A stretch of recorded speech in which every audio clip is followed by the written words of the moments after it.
Coptic heritage is a living testament to an unbroken faith where 4th century rituals still resonate within the walls of the architectural masterpieces. And to shed more light on this issue, I'm honored to have here Mr. Salah Hidayat, tourism expert.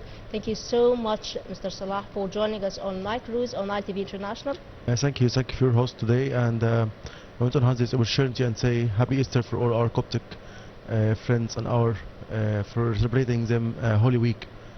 Thank you so much. And talking about the hanging church and the architecture, how can we say, or to what extent does it influence and attract and encourage visitors to come and visit it?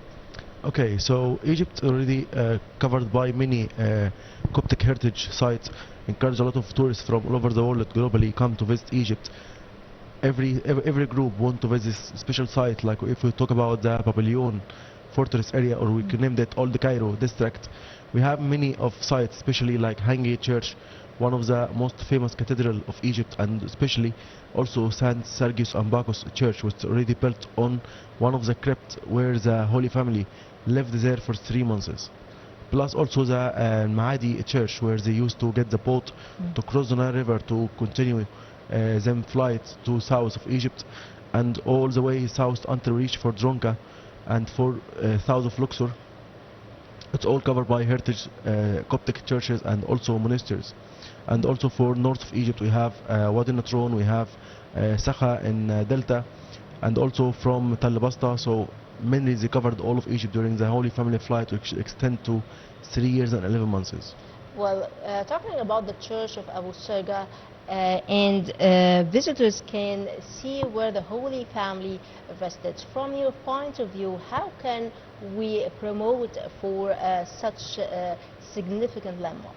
Okay, the plan for promotion from the Holy Family flight in Egypt started by Egyptian state since 2015. After the start the project to make a renovation and restoration for all the heritage site which already covered by the Holy Family or visited by Holy Family.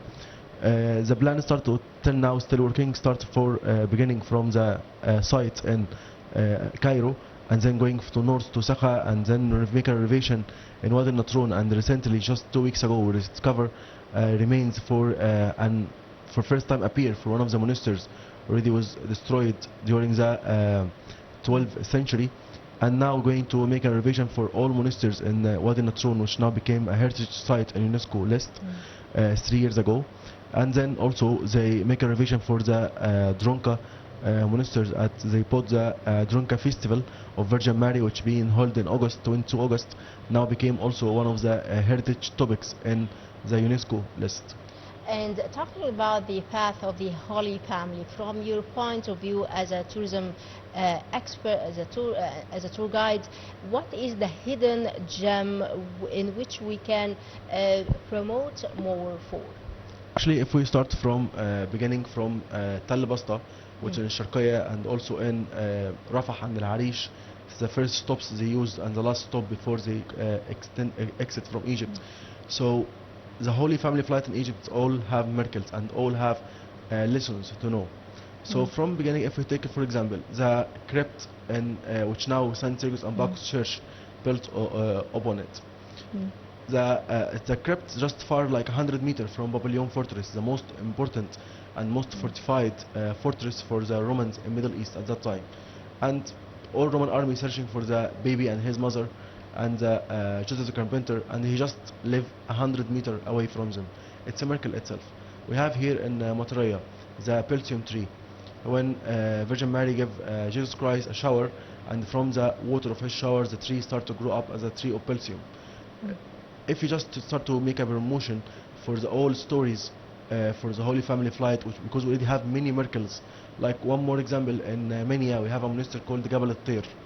In Jabal al-Tir, an accident happened when Jesus Christ found a rock going to drop on them. He just held or just touched it by his hand away from them, and we can still now see the fingers and the palm of Jesus Christ on the mountain till now.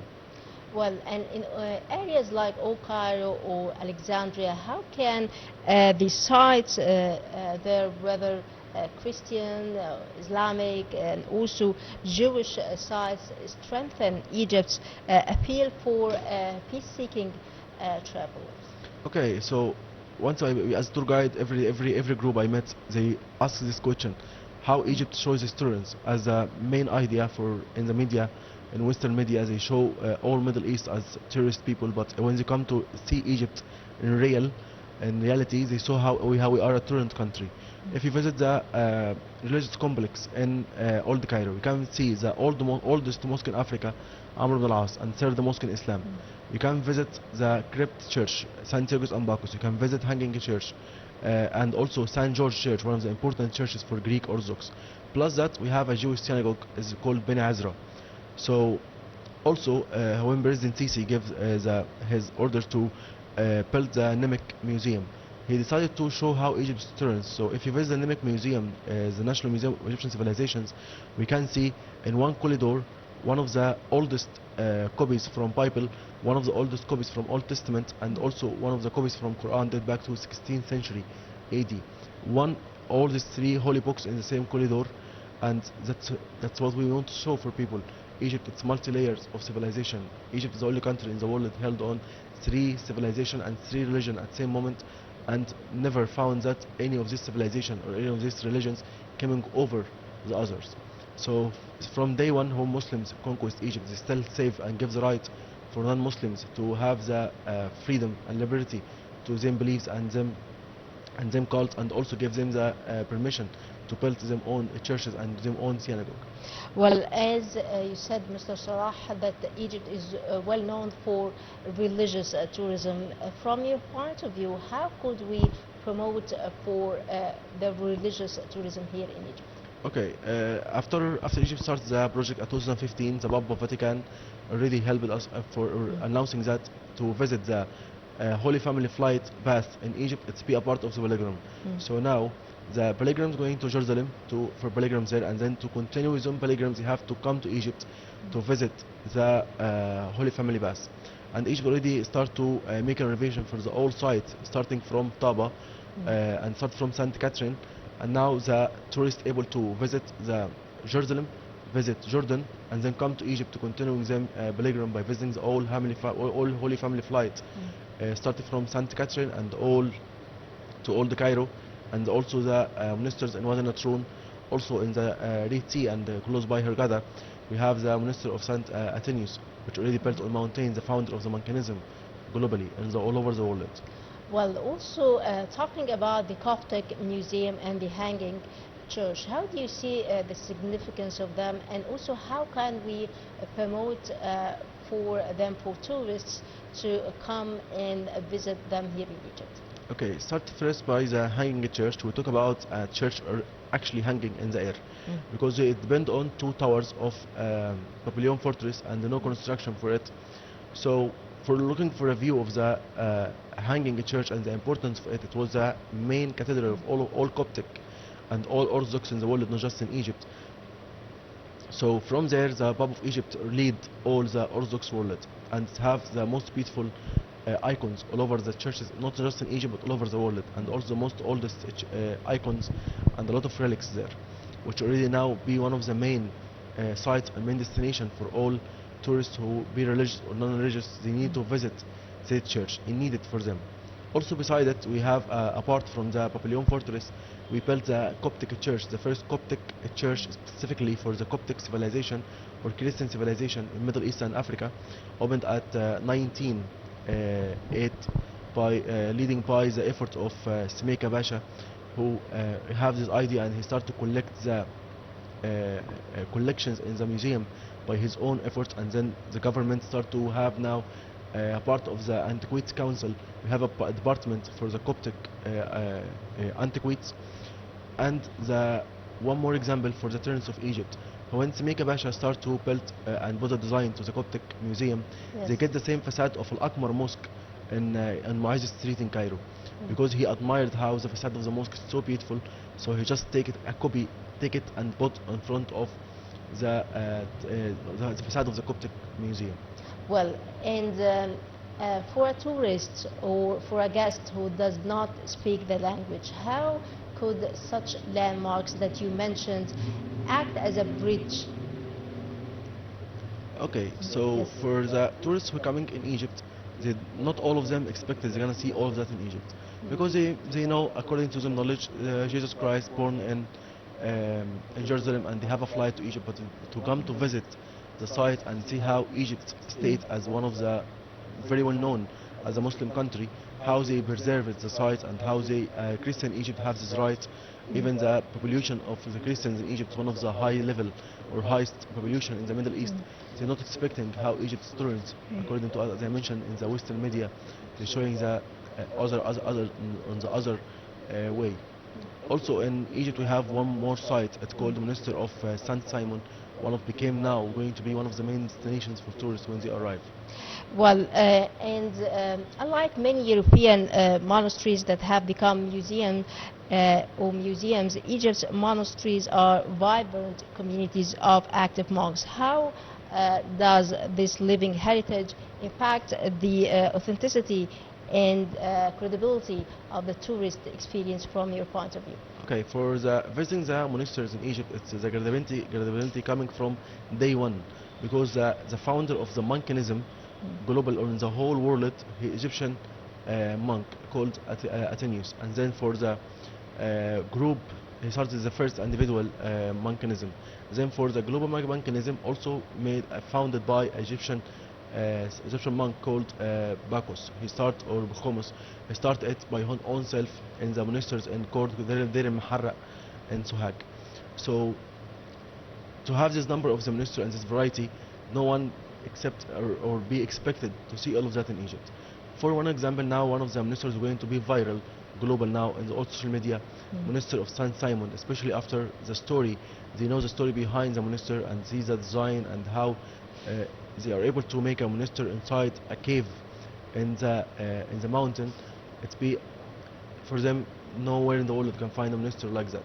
Very beautiful paintings and very beautiful design, and how the story also behind the monastery made it more interesting, as a miracle of the moving of the mountain of Al-Muqattam, which happened at 1974 during the Al-Aziz Caliph, Fatimid Caliph rule in Egypt. Well, also Egypt is known for Coptic festivals in different governorates of Egypt. From your point of view, how could we invite tourists, invite visitors to come and witness such festivals? Okay, Egyptian as a people or the country, we love the festival. So we can maybe the only country can find the Coptic festival, as the only country can find the Muslim festival. We called it Moulid, like all for as we can find in the same date, Christian make an like the festival of Saint George happen at the same moment. You can find one of the sheikhs like Said al-Badawi, like Rifai, made in Tanta or made in Cairo. So one of the important Coptic festival is the festival of Virgin Mary in Dronka or Dronka monastery in south, which they're going to celebrate by the visiting or the entering of Virgin Mary in Egypt every year there, and they make like a play for acting by kids how the Holy Family entered Egypt and how they reached Dronka. So it will be very special celebration. Even for yesterday, a lot of tourists enjoyed very much in Old Cairo with me yesterday, and start to buy the palms to celebrate the Sunday, the Holy Sunday or the Palm Sunday with Coptic in the Old Cairo. Great. Also, we cannot talk about religious tourism without mentioning St. Catherine.